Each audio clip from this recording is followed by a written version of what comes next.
문제 유형을 한번 이렇게 문제 우리 출제 단원을 한번 이렇게 써볼게. 저번에 세 문제 썼었거든. 여기 보면 이제 형태소 38번이 형태소였고 39번이 문법 요소에서 피동과 사동을 파악하는 거였어. 자, 그리고 나서 이제 9월 모의평가 문제를 보면 잠깐만, 우리 지문형을 안 봤구나. 지문형 문제를 보자. 자, 여기 지문형에서 의문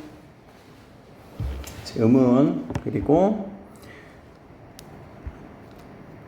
최대 하나의 의문이라고 하는, 여기 최대 하나의 자음을 둘 수 있지만 영어는 자음군이 형성될 수 있다라고 해서 우리 발음을 할 수 있는데 어떤 제약들, 그래서 의문 소리와 관련된 거지. 근데 하나 더, 뜻이 될 수 없다.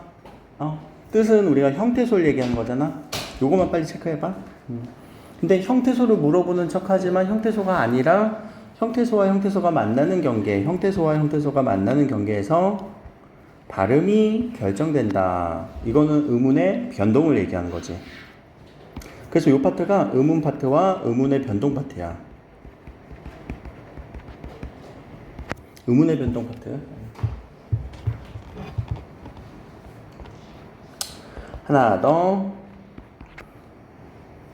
이 의문의 변동에서 뭘 하겠다? 된소리되기 나왔다. 그리고 그것은 우리가 인식의 틀이 있어야 된다. 인식의 틀이 없으면은 이해를 못하니까. 의문이라는 건 그래서 머릿속으로 이해하는 소리라고 얘기를 했잖아. 그리고 음절 구조에 맞는 소리를 꼭 들어야 된다 라는 거. 그랬을 때 이 지문형 문제는 이제 내용 독해 문제고, 그렇지? 그리고 이거는 독해를 해야 되는 게 35번 문제 유형이고, 그래서 36번 문제가 기억을 적용해서 형태소와 형태소가 만나는 경계. 그럼 형태소와 형태소가 만나는 경계라는 것을 우리가 저번 주에 형태소 문제는 단어의 짜임으로 갈 수도 있었다라고 했었잖아. 그래서 형태소와 형태소가 만날 때 단어의 짜임까지도 생각을 해줘야 된다. 그래서 이거는 단어를 분석할 줄 알아야 되고, 그리고 거기서 의문의 변동까지도 융합된 문제. 36번은 단어 분석을 해야 되고요. 형태소 분석이에요.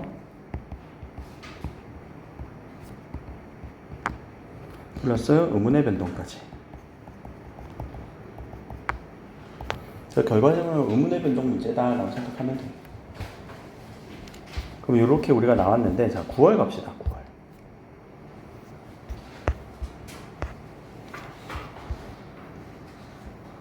여기. 자, 9월에서는 이제 형태소를 넘어서서 단어의 짜임 문제지. 여기서 동사형용사처럼 이런 식으로 합성동사, 합성형용사를 묶어서 합성용언이 된다. 합성용언 어렵게 생각하지만 합성어 문제야. 합성어는 우리가 어디서 나오는 거야? 단어의 짜임, 파생어, 합성어. 그치? 그래서 합성어에서 지금 출제가 되는 거구나.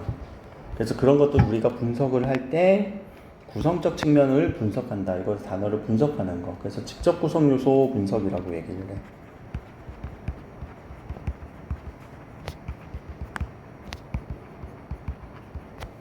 그래서 이렇게 단어를 분석을 할 줄 알아야 된다. 라는 거. 자, 한편, 자, 의미적 측면에서라고 했었지. 그럼 이거는 짜임을 분석한 거지만 이거는 의미 분석이잖아. 의미 분석했을 때는 우리 합성어의 의미가 몇 가지로 이렇게 합성되더라라는 거 기억나니? 대등합성어, 종속합성어, 융합합성어. 그런 얘기. 그래서 이와 같이 의미를 그렇게 새롭게 나올 수도 있다.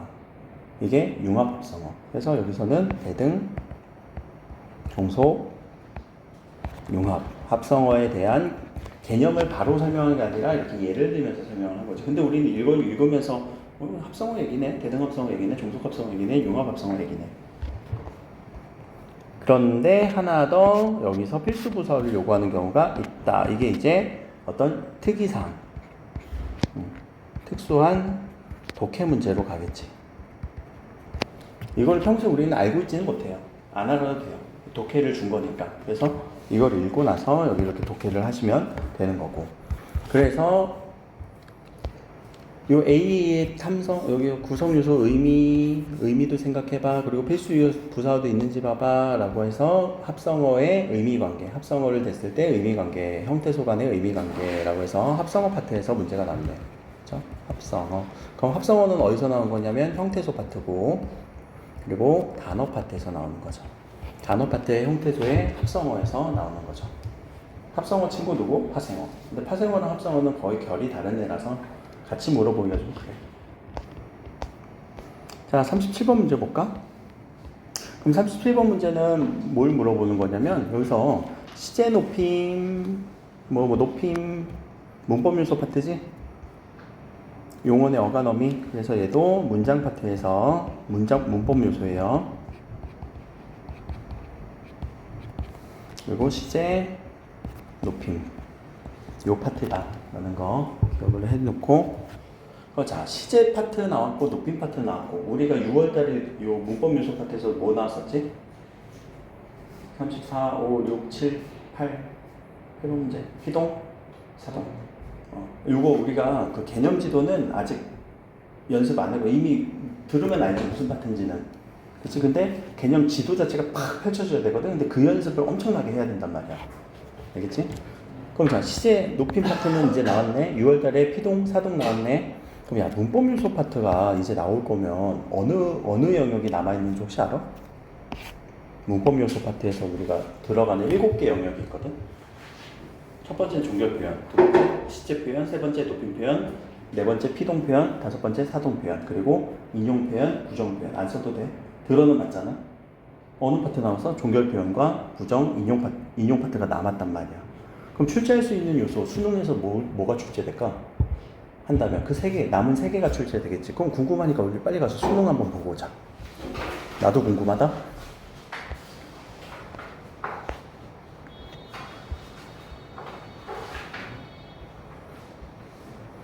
자, 그럼 여기서 지문형 문제에서는 합성 명사, 여기서 내부 구조 문제가 나왔네. 내부 구조라는 문제는 뭐야? 단어의 짜임 문제지. 자, 형태소 파트에서 짜임 문제는 계속 지금 강조하고 있지. 그래서 여기서 직접 구성 요소, 합성 명사라고 하는 부분들이 들어와야 되고. 자, 다의어라는 거, 의미가 여러 가지 의미가 확대되는 거. 우리 아까 의미 얘기가 살짝 있었던 것 같기도 해. 대등, 종속, 융합. 그러나 단어 자체에서도 다의어, 반의어, 유의어 이런 파트들이 또 하나의 단원 체계란 말이야. 그리고 여기서는 이거 단어 잘라보라는 얘기겠지? 됐지? 단어 분석, 형태소 분석하라는 얘기예요. 결국 이거 형태소 분석 문제고. 영역이. 그리고는 이제 요렇게 해서 이것도 분석하라는 얘기죠. 결국에는. 그리고 하나 더 여기에서 뭐가 들었어요? 다이어. 다이어는 중심적 의미, 주변적 의미. 그래서 요 파트에서의 의미 파트는 이제 단어에서 의미. 요 파트에서 지금 나온 거예요. 그렇죠? 형태소는 단어 파트입니다. 알겠죠? 단어 파트에 크게 보면 품사 파트, 형태소 파트, 그리고 의미 파트 이렇게 나와요. 자, 중세국어 표기인데 이거 중세국어에서도 어디를 하는지 보자. 중세국어. 그래서 중세국어에서 종성 글자는 따로 만들고 초성 글자를 사용합니다. 입술 소리는 이렇게 숨겨온 글자를 씁니다. 초성 글자를 합하여 종성 글자도 마찬가지입니다. 초성 글자 아래 붙였습니다. 오른쪽 아래 붙였습니다. 라는 얘기를 가지고 여기서 찾으라는 얘기인데 이거는 중세국어에서 글자 제작. 그래서 그 한글 창제지. 한글 창제 파트가 나왔다.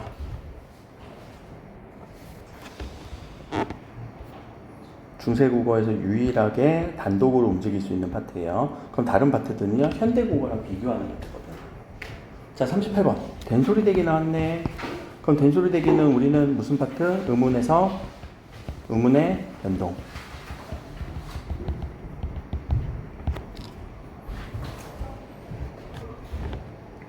그래서 의문의 변동 이렇게 우리가 생각을 해주면 되는 거고, 그렇지? 자, 밑에 가보자. 자, 39번 파트 보니까 39번 문제 보니까 문법 요소가 안 나오고 여기서는 문장에서 무슨 파트예요? 문장에서 문장 성분. 성분과 문장의 짜임 파트. 그래서 문장 성분 우리 국어에서 7개 주어, 목적어, 서술어 그리고 각각의 어떤 특징들 알아야 되고 문장의 짜임은 내가 독해할 때도 가장 강조하는 거. 이어진 문장, 다른 문장. 아, 안 나왔니? 이거 잘못했니? sorry. 안 나왔네? 요거도 그러네? 너도 그러니? sorry, 미안해. 그러면은 이거는 일단 내가 출력을 다시 해줄게. 알겠지? 여기 한 장만 지금 그런 거구나. 이거는 내가 출력 다시 해서 이렇게 갈아줄게요. 그래서 문장 성분 파트, 문장의 짜인 파트 정도만 지금 나온 거잖아.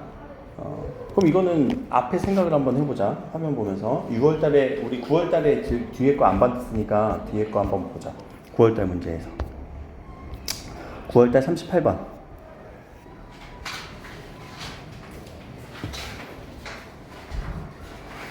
자, 9월달 38번. 자, 여기 보니까 38번 문제가 바로 그냥 부정표현 나와버렸지. 아, 이거 문법요소에서 부정표현이. 아, 여기 나왔구나.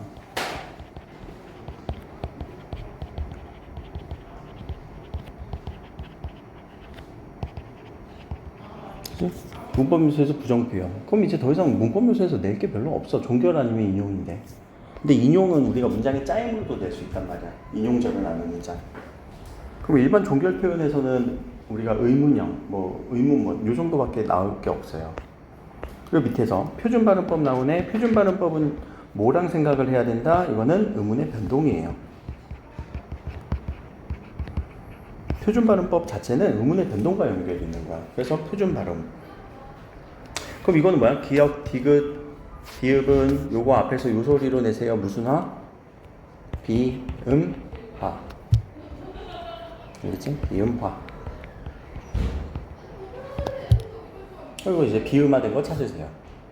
라는 거. 그러면 자 3월, 6월, 9월 이렇게 우리가 6월, 9월 수능 봤을 때 문법요소 파트는 나오는데 또 안 나와요. 그런데 형태소 파트에서는 계속 강조하는 부분은 계속 강조됐잖아. 의문의 변동은 나온단 말이야. 무조건 한 문제씩은 나온단 말이야. 의문의 변동 파트.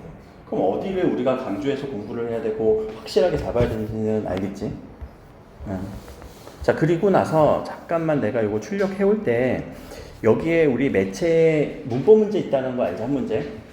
매체 문법 문제 하나 있으니까 그것만 한번 보고 있어요. 내가 그걸 갈아줄게. 6월 달에 41번 문제 보니까 뭐뭐 하고 있다라는 표현은 진행. 진행이라는 것도 문법 요소 파트에서 시제 표현의 동작상, 진행상, 완료상이에요. 알겠지? 그게 기억이 나야 되고. 그럼 2번 같은 경우는 보조사 도라고 하는 것은 우리가 품사 파트에서 우리 보조사지? 그래서 보조사 이거의 어떤 특징. 감탄사도 품사 파트네. 그치? 품사 파트에서 얘기하는 거고. 선어말함 및 get은 이것도 문법 요소 파트지? 그리고 시제 파트. 그래서 get에 쓰임. get에 쓰임은 우리가 미래 시제에 get이지만 다른 특수한 쓰임도 있을 것이다. 자, 의조명사 만큼이라고 하는 이 만큼, 만큼 자체는 그냥 의미 단어 파트니까 품사에서 만큼 의조명사 하는 만큼이라고 해서 앞에 뭐가 필요해? 관형, 부분이 필요하지. 자, 그래서 이렇게 우리가 종합적으로 한 문제를 낸단 말이야. 그러면은 여기서 이렇게 종합적으로 나온 문제들 때문에 결국 나올 때가 정해져 있게 돼버려. 그게 이제 지금까지 언어 매체의 어떤 특징이기도 했었거든. 여기서도 이제 42번 문제, 그 다음에도 이제 42번 문제라고 하는 요 문제에서 여기 기억, 니은, 디귿, 리을이고 여기 문법 문제는 그 다음에 수능 문제 보면은 여기 수능 문제 41번 문제 격조사라고 하는 조사, 품사 파트의 조사 파트의 부사격 조사. 그럼 그 격조사에서는 특수한 쓰임이 하나 있지. 원래 부사격 조사로 쓰이지만 뭘로도 쓰인다? 주격 조사로도 쓰인다. 학교에서 대회를 개최하다. 학교가 대회를 개최하다. 그래서 이 부분을 알고 있느냐. 종결어미가 여기서 물어봤지? 종결어미 부분. 그래서 뭐뭐 합니다 라고 해서 종결어미 부분을 물어보기도 했고. 자, 명사형 어미는 어미 활용이야. 그래서 어미 활용, 이거는 용언, 품사 파트야 다 여기서. 그래서 품사에서, 용언에서, 용언의 활용에 대한 문제고. 연결어미 문제도 용언에 활용해서 연결어미 부분 문제고, 그래서 연결어미, 명사형 전성어미 내가 여러 번 그리잖아. 그치? 어간어미 해서 그리는 거. 그러니까 그런 것들에 대한 기본기가 있으면 이런 문제들은 바로바로 풀린단 말이야. 여기 피동접사도 하나 나왔네. 그치? 피동, 사동. 그러니까 나오는 부분에서는 항상 나오고, 그리고 조금 더 광범위하게 해야 되는 게 작년 문제 때문에 그러거든요. 작년. 그리고 올해 이제 여러분들 몇 주 안 남았지만 9월 모의고사까지 보면 아마 그 우리 교과서 곳곳에서 내는 패턴들이 좀 달라져. 그래서 요 한 해 전 거까지만 여러분들이 한 번 더 출제되는 포인트들을 한번 이렇게 본 다음에 분명히 작년 9월 기준으로 바뀌었어. 그래서 9월 기준으로 바뀌었던 그 포인트랑 비교 대조하면은 이게 어디서 나올 것 같다라는 게 추측은 될 것 같아. 그래서 그 부분을 뭐 언어와 매체를 전체를 다 개념을 다시 어떻게 공부하냐. 할 수는 있어. 별거 없거든. 별건 없어. 근데 할 수는 있어. 근데 복습을 많이 해야 돼. 그래서 그런 부분들이고, 그럼 결과적으로 언어와 매체, 오늘 이제 문제 있다가 내가 매체 언매하신 분들은 프린트 다시 또 줄 건데, 요 37번 문제까지 어디부터요? 매체 부분 뒤에서부터요. 37번부터 45번까지의 문제의 스피드가 올라가야 돼. 지문형 문제는 오래 걸려. 그치? 근데 언매 같은 경우는 그냥 보자마자 답이 나오는 경우도 있을까 없을까? 있지. 저번 주에 내가 얘기했는데 거의 뭐 10초 만에 나오잖아. 개념이 확실하면. 그러니까 그 정도까지 준비를 해야 언매가 뭐 흔들림 없이 한 문제 틀리더라도. 근데 대신 효과를 얻을 수 있다. 어떤 부분에서? 시간 부분에서. 그리고 매체도 우리가 연습을 계속 할 거다. 그치? 매체 연습할 때는 뭐 화작이 투영된 건데 오히려 더 화작보다 더 간결해. 그러니까 그런 연습하는 용도로 매체를 많이 해야 될 거고, 언매 문법 부분은 뭐야? 문법적 개념 지도가 확실하게 잡히면서 이거 어디 물어봤구나 그런 것들이 팍팍팍팍 캐치가 돼야 된다. 그렇게 남은 기간 뭐 진짜 한 달만 빡세게 해도 이거 한 달이라고 해도 몇 주 안 되잖아. 몇 번 안 되잖아. 근데 그 정도만 해도 언매 실력 금방 늘어. 알겠지? 그래서 일단은 자 다시 문제 푸는 방법이에요. 지금 뭐 문제 많이 안 풀었다고 하지만 어디부터 풀라고 좀 권장을 해? 매체부터. 근데 매체에서 실수 많이 하는 사람들은 오히려 매체를 나중에 푸는 것도 좋아. 실수 많이 하는 사람. 그래서 매체 어디부터? 그냥 뒷페이지 딱 넘기면, 뒷페이지 한번 딱 넘겨볼래? 그러면은 이제 수능 같은 경우 뒷페이지가 깔끔하진 않아. 깔끔하게 나오네. 44, 45. 그치? 그럼 거기부터 풀면 되잖아. 그럼 매체 44, 45 풀고, 그 다음에 앞으로 넘어왔을 때는 40, 41, 42, 43이잖아. 41, 2, 3, 4. 그럼 이 문제에서는 선별적으로 들어갈 수 있을 것이다. 어떤 문제 먼저? 문법 문제 먼저. 그치? 문법 문제 먼저.